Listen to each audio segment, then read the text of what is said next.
আমার সন্তানদের জ্ঞান বৃদ্ধি এবং পরীক্ষায় সফলতার জন্য কি করতে পারি, কোন দোয়া পড়ে সন্তানের জন্য দোয়া করব, মেহেরবানি করে জানাবেন।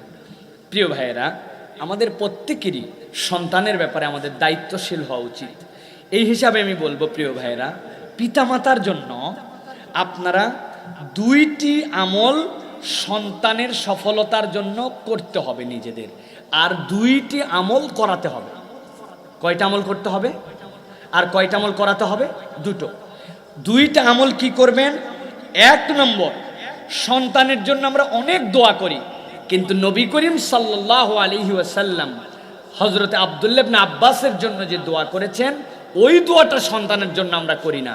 সন্তানের জন্য দোয়া করতে হবে, আল্লাহুম্মা ফাক্কিহহু ফিদ্দীন, হে আল্লাহ আমার সন্তানকে দ্বীনের সূক্ষ্ম বুঝ দান করো। বলেন আল্লাহুম্মা আমিন।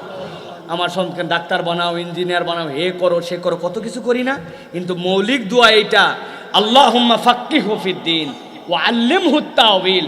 আল্লাহ তুমি আমার সন্তানকে ফকি বানাও, আল্লাহ তুমি তাকে তাওয়িল, বিস্তারিত কোরআন হাদিসের জ্ঞান দান করো। এই জ্ঞানের দোয়া করলে বাকি সবগুলোর মধ্যে ঢুকে যাবে। সুবহানাল্লাহ বিহামদি।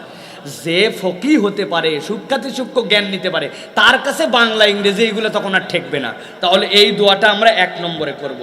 দুই নম্বরে একটা দোয়া কুরআনুল কারীম আমাদেরকে শিখাচ্ছে, যেটা আমরা করি না বললেই চলে।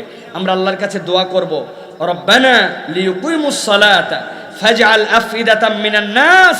আল্লাহ তুমি আমার সন্তানদেরকে নামাজ প্রতিষ্ঠাকারী বানাও। আর কি করো? ফাজআল আফইদাতাম মিনান নাস, আর মানুষ যেন তাদেরকে ভালোবাসে। আল্লাহ মানুষের অন্তরে আমার সন্তানদের জন্য ভালোবাসা দান করে দাও। সুবহানাল্লাহ।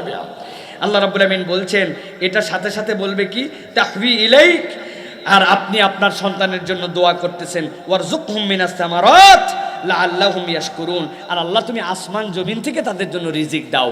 আপনি যদি এই দোয়া করেন, আল্লাহ রাব্বুল আলামিন আপনার সন্তানের জন্য দুনিয়া আখিরাতের কল্যাণ দিবেন। সুবহানাল্লাহ। এই দুটা দোয়া করবেন, আর দুটা দোয়া করতে সন্তানদেরকে শিখাবেন।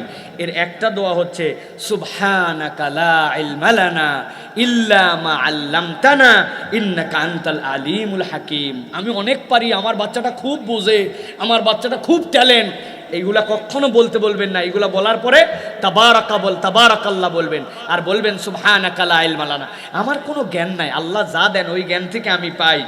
ইল্লা মা আল্লামতানা, আপনি আমাকে যা শিখিয়েছেন ওই পর্যন্ত। ইন্নাকা আনতাল আলিমুল হাকিম, আপনি এই দোয়াটা সন্তানকে শিখায় করতে বলবেন। আরেকটা দোয়া মুসা আলাইহিস সালামের দোয়া, রব্বিশরাহলি সদরি, রব্বিশরাহলি সদরি, রব্বিশরাহলি সদরি ওয়া ইয়াসসিরলি আমরি, আমার সব কাজগুলোকে তুমি সহজ করে দাও। দুইটা করবেন, দুইটা করতে বলবেন। আর অ্যাডিশনাল দুইটা কাজ আছে প্রিয় ভাইরা। কোরআন বলছে যখনই ভুলে যাবেন তখনই আল্লাহর জিকির করাতে হবে। সুবহানাল্লাহ, আলহামদুলিল্লাহ, আল্লাহু আকবার। ভুলে গেছেন, এই জিকিরের হালতটা আপনার বাচ্চার মধ্যে নিয়ে আসতে হবে। আরেকটা আমল কি? আরেকটা হচ্ছে, যেই জিনিসটা শিখলো এটা অপরের কাছে বিতরণ করার মেন্টালিটি নিতে হবে।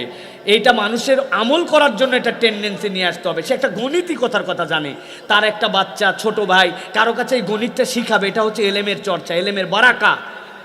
আর ইমাম ইবনুল জুহরি বলতেছেন যে দুইটা খাদ্য মানুষের ব্রেনের জন্য খুব জরুরি, একটা হচ্ছে মধু আর একটা হচ্ছে কিশমিশ। এই দুইটা জিনিস আপনার বাচ্চাকে মেহেরবানি করে খাওয়ানোর ক্ষেত্রে উদ্যোগী হবেন। তাহলে দুইটা দোয়া করা, দুইটা দোয়া শিখানো, আর এই আমলগুলো যদি আমরা আমাদের জীবনের মধ্যে নেই, তাহলে ইনশাআল্লাহ আল্লাহ রাব্বুল আমিন আমাদেরকে দুনিয়া আখিরাতে কল্যাণ দান করবেন।